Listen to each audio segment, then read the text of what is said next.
Позади мене имаше парк. Тој е целосно уништен за да биде изградена уште една од барокните згради, дел од лудилото на обвинетиот Никола Груевски. Ова не е единствен пример. Обвинетиот Груевски и Коце Трајновски целосно го уништија зеленилото во Скопје, но и во многу други градови низ Македонија. Тие се директно виновни зашто Скопје, Тетово и Битола се денес едни од најзагадените градови во Европа. Обвинетиот Груевски знае само да спроведува пропаднати проекти кои што се единствено за цел за негова јавна промоција и сликање, каков што беше проектот за Денот на дрвото.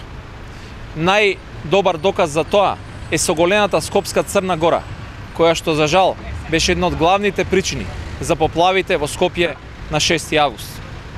Доцна е обвинетиот Груевски да ветува мерки за заштита на животната средина.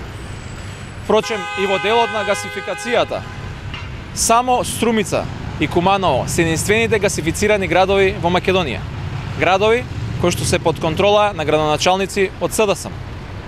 Вистинската гасификација на Македонија ќе се случи по изборите на 11 декември од владата предводена од СДСМ.